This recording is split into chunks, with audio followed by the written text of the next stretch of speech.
20 anos de ditadura militar, as eleições indiretas de 1985 levam um civil ao poder.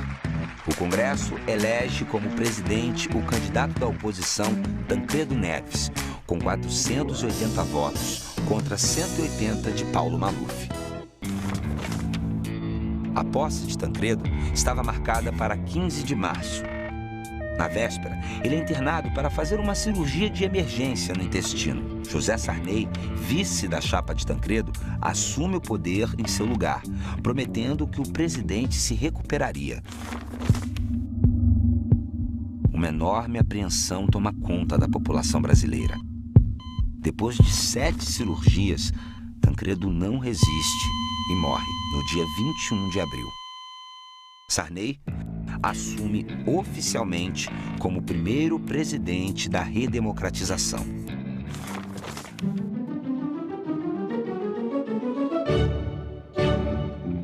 Sarney chega ao poder com desconfiança de vários setores por ser ex-aliado do regime militar. Ele logo anuncia que não assinaria mais nenhum decreto-lei, prática comum na época da ditadura. Os atos que precisassem de lei para entrar em vigor passariam sempre pela votação no Congresso.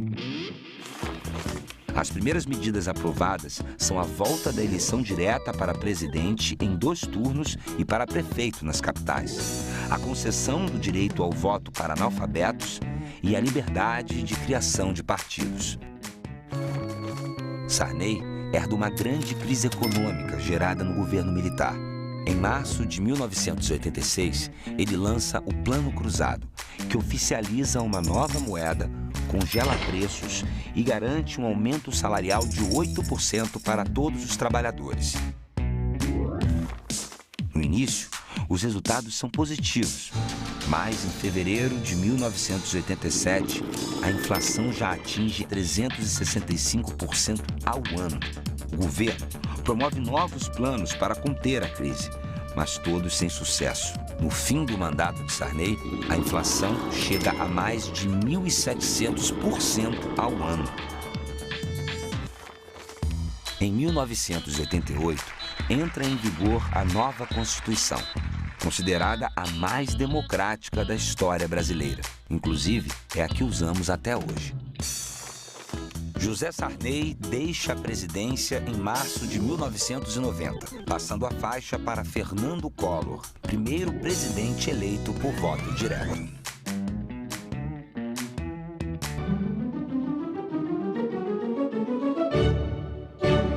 Em 1989, o Brasil tem sua primeira eleição direta para presidente para substituir José Sarney.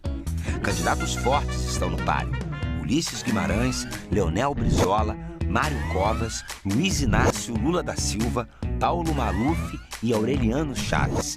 Também se candidata Fernando Collor de Mello, um jovem de família alagoana tradicional na política. Durante a campanha, Collor afirma lutar contra a corrupção e a favor dos descamisados, como se referia aos pobres. Porém, entre seus apoiadores estavam os latifundiários, industriais e banqueiros brasileiros. Collor chega ao segundo turno junto com Lula, que era apoiado pelos movimentos populares de esquerda. Mesmo com uma disputa acirrada, é Collor quem chega à presidência do Brasil. O programa neoliberal de seu governo previa a privatização das empresas estatais e a abertura da economia ao capital estrangeiro. Para assegurar a inflação, Collor e sua ministra da Fazenda, Zélia Cardoso de Mello, congelam os salários e os preços e confiscam os depósitos bancários da população por 18 meses. Esse plano econômico ficou conhecido como Plano Collor.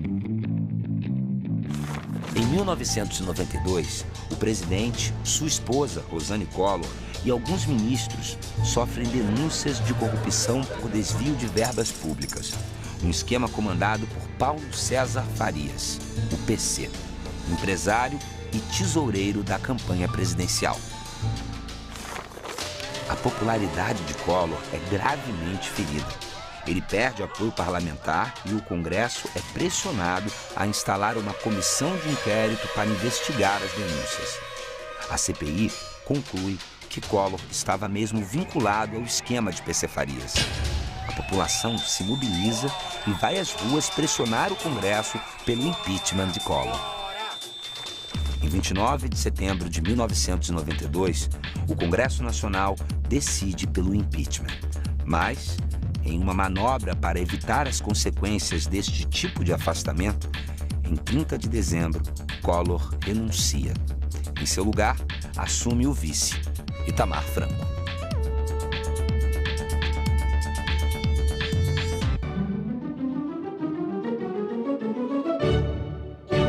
O vice-presidente Itamar Franco chega ao poder quando Fernando Collor de Mello renuncia para escapar à cassação depois de escândalos de corrupção.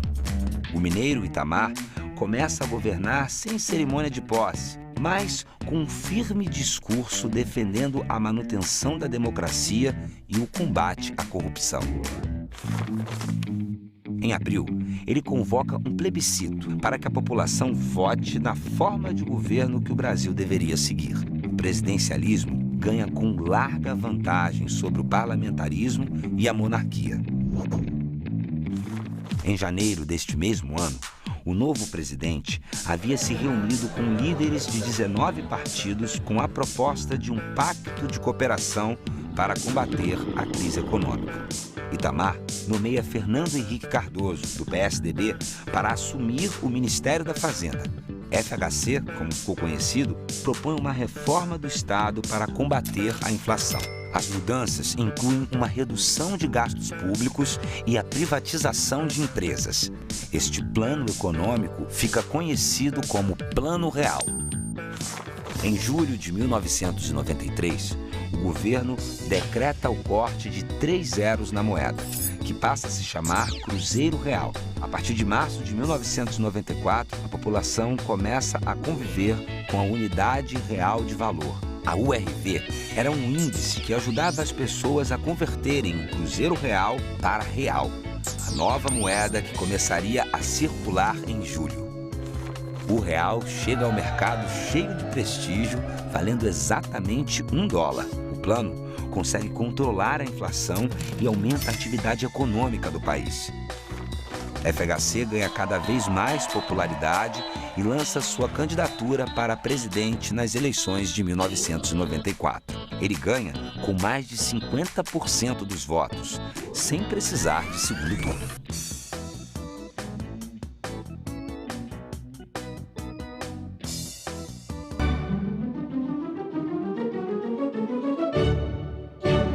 Nas eleições à presidência da República de 1994, Fernando Henrique Cardoso, ministro da Fazenda no governo Itamar Franco, deixa o cargo para se lançar candidato pelo PSDB, o Partido da Social Democracia Brasileira.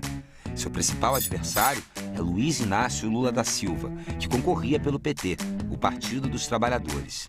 A vitória é de Fernando Henrique. Suas principais metas de governo são a estabilização e a adequação da economia às novas regras de mercado. FHC, que como ministro de Itamar tinha lançado o Plano Real, agora avança com um programa de combate à inflação e equilíbrio das contas públicas. Para isso, promove a reforma administrativa e a reforma previdenciária. No campo da educação, em 1996, o governo FHC é marcado pela aprovação das leis de diretrizes e bases, as chamadas LDB. FHC conduz o maior programa de privatizações da história, especialmente nos setores de energia, siderurgia e telecomunicações. Antes do fim de seu mandato, Fernando Henrique e o Congresso aprovam a emenda da reeleição e ele sai candidato nas eleições de 1998, mais uma vez derrotando Lula nas urnas. Neste segundo mandato, a taxa de desemprego aumenta e a inflação volta a ameaçar. FHC intensifica sua relação com o Fundo Monetário Internacional, o FMI, de quem faz empréstimos que aumentam a dependência econômica brasileira. A partir de 1998, o FMI começa a exigir que o Brasil controle gastos públicos e aumente sua produção. O presidente responde aprovando a Lei de Responsabilidade Fiscal para estados e municípios e mudando sua política cambial para aumentar as exportações. Depois de 8 anos no poder, a distribuição de renda continuava desigual, apesar da inflação estar controlada. Nas eleições de 2002, depois de 3 tentativas, Lula é o candidato escolhido pela população para assumir a faixa presidencial.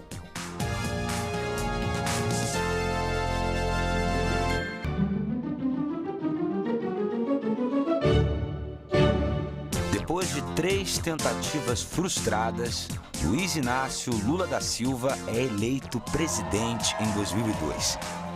Na campanha, o ex-sindicalista do Partido dos Trabalhadores se afasta da imagem da esquerda radical e faz alianças com alguns setores mais conservadores. Mesmo assim, gera alguma desconfiança por parte das elites e dos investidores internacionais.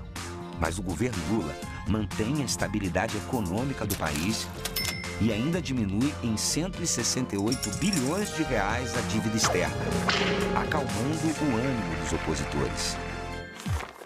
Desde o começo, Lula anuncia um forte investimento em programas sociais, como o Fome Zero, que buscava acabar com a fome no Brasil. Em 2004, o governo lança o Bolsa Família, um programa de transferência de renda para famílias que se encontram em estado de extrema pobreza. Os beneficiados devem seguir regras rígidas, como manter as crianças até 15 anos matriculadas na escola.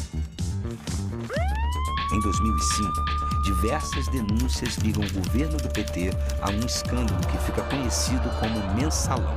O esquema contava com um pagamento mensal a deputados de outros partidos para aprovação de projetos na Câmara.